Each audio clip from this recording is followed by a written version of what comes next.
So today you're going to learn about the quotient power. That's just a fancy way of saying what to do when there's a fraction. The rule for quotient power is to divide powers with the same base, you're going to subtract the exponents.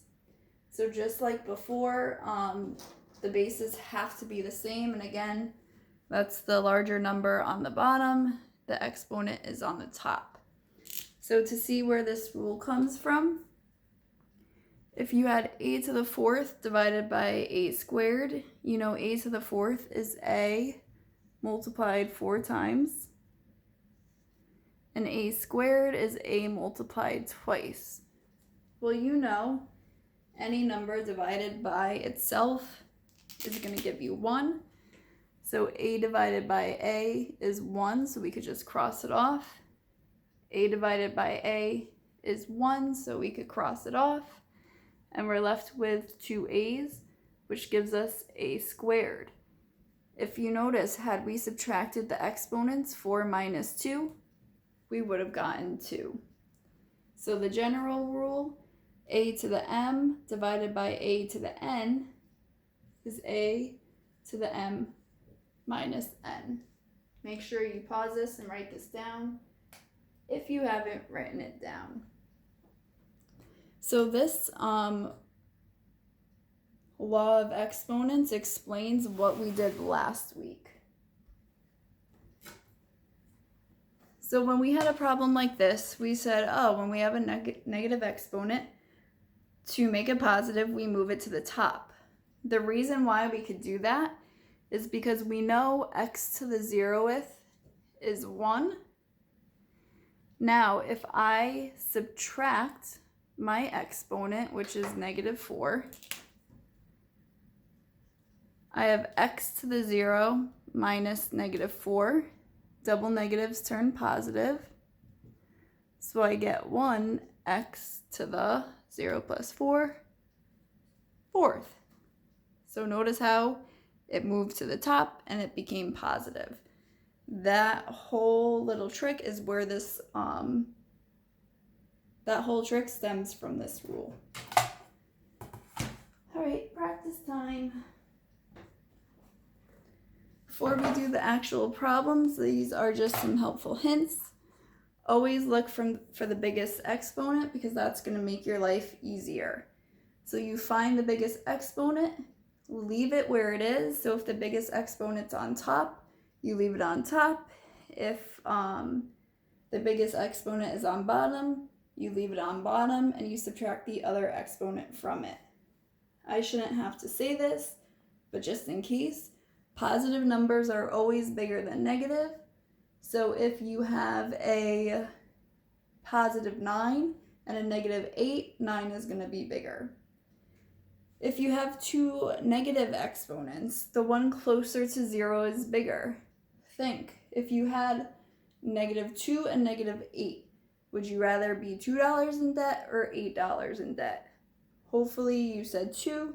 So therefore the negative 2 is bigger than the negative 8. So let's practice this rule because once you see a couple, you're going to pick it up pretty fast.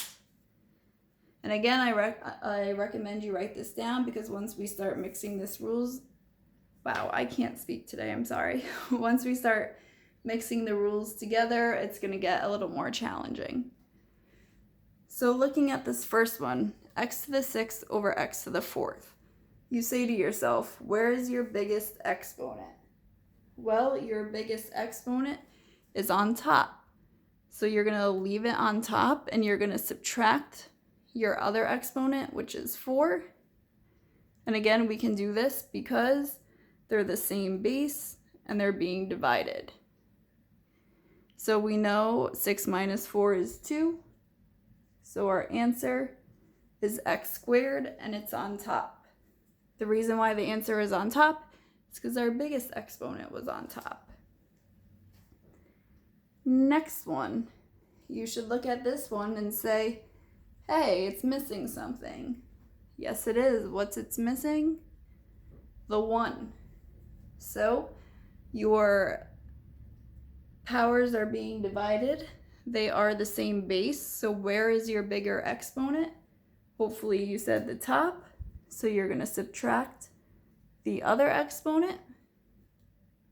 9 minus 1 is 8, so your answer is x to the 8th, and that's on top. Next one, you have division. Your bases are the same. Where's your bigger exponent? Hopefully you said the bottom. So you're going to subtract your top exponent.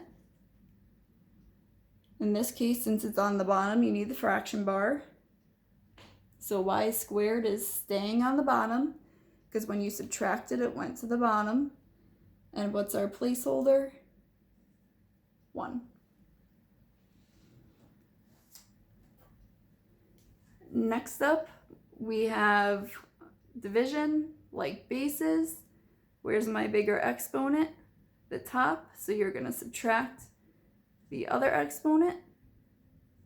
Your answer is going to be in the numerator, because that's where your bigger exponent is and what you're subtracting from. 6 minus 2 is 4.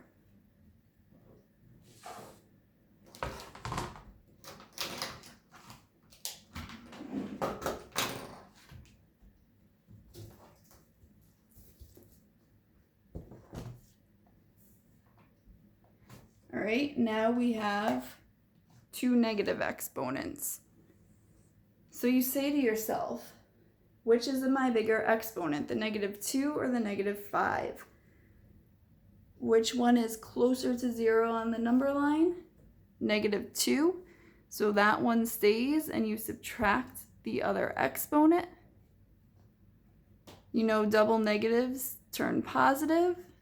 So your answer is on top, and it's going to be x to the 3rd.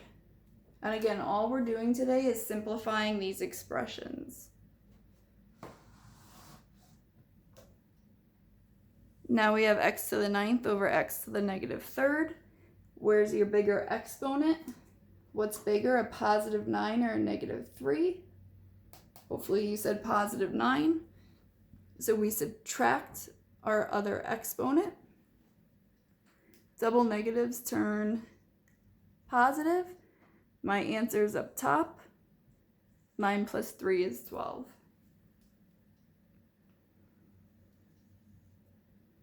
I'm dividing, same base. What's bigger, a -2 or a 9? 9 is. So again, I'm subtracting my other exponent. Since I'm subtracting on the bottom, my answer is going to be on the bottom. 9 plus 2 is 11. What's my placeholder? 1.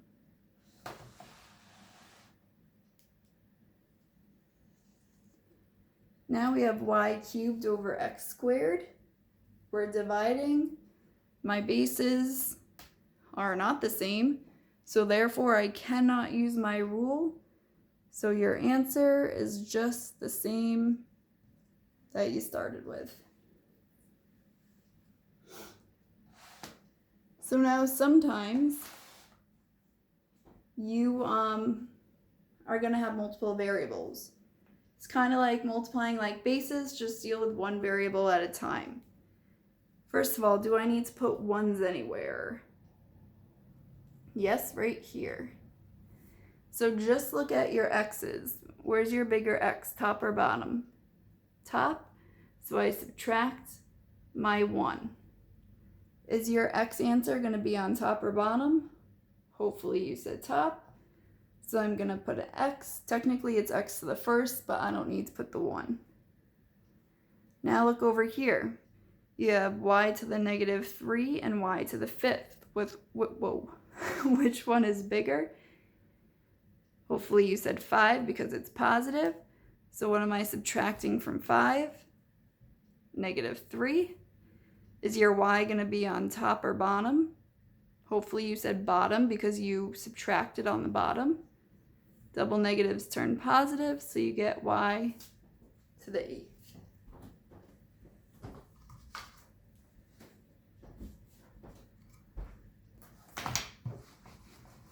All right, we are going to do 1, 2, 3, 4 more. And then you're going to try some on your own, and you are done.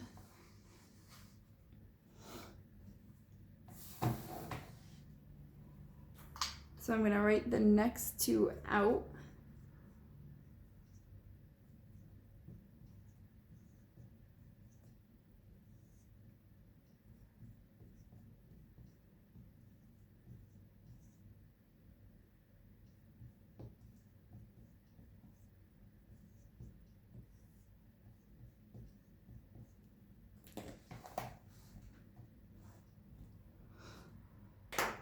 All right, so we got some crazy variables going on here, but we're not going to freak out.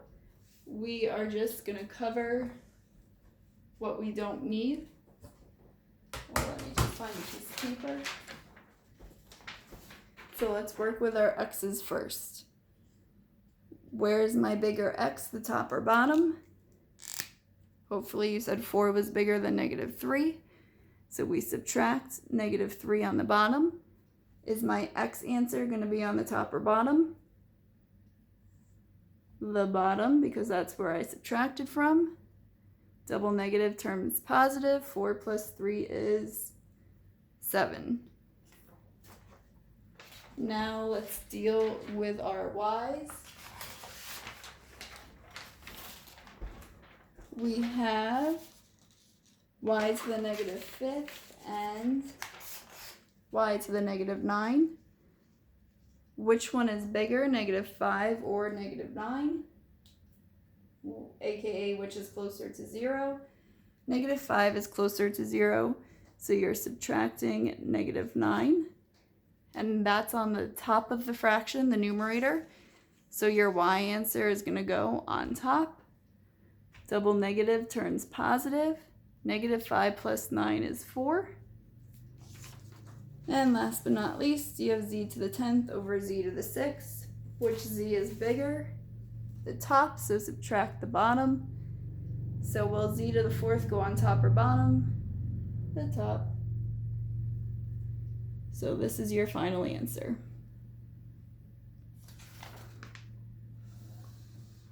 Next one. Where's your bigger x, top or bottom? 3 is bigger, so we're going to subtract -2. Ooh, can you even tell that's a -2? Double negatives turn positive. Is my answer going to be on top or bottom? Since you wrote on the bottom, the x is going on the bottom. Next up, we have y to the 10th over y. We know y that has an exponent of 1. Where's your bigger y, top or bottom? So subtract 1. So is y to the 9th on top or bottom? The top. And does z have any friends anywhere? No, he doesn't, so he's on top. Leave him on top. And that's your final answer. All right, 2 more.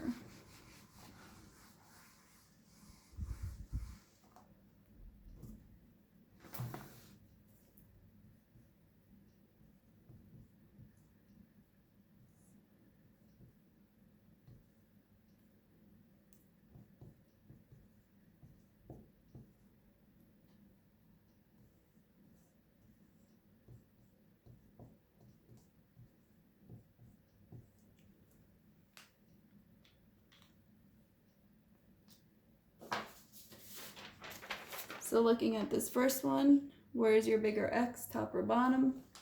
The bottom, so subtract the top. 3 minus 2 is 1, so where's my x going? If you subtract it on the bottom, it goes on the bottom. And we don't need to write the 1 because it's not pretty. Next up, where's your bigger y, the 0 or the -3? Well, you'd rather have $0 than be in debt $3. So 0 is bigger. Subtract your other number. Double negatives turn positive. Your y to the 3rd is going on top because you wrote on top. And I have z squared. Is there any other z in this expression? Nope, so leave it where it is. It's on the bottom, so it stays on the bottom. All right, this one I put on here just because it's a little funky. If you notice, you have some constants. You simplify them just like you would anything else. If you had the fraction 2/8, what goes into both 2 and 8? Hopefully you said 2. So this simplifies to 1/4. You have x to the 4th. Is there any other x? Yep. It's here. Where's my bigger one? The top, so subtract the bottom. You have y to the 5th. Is there any other y? Nope, so leave it where it is on the bottom. Do you need this one here? Absolutely not. It's not pretty. So that's your final answer. All right, you are going to do these 6 problems on your own, and you are done.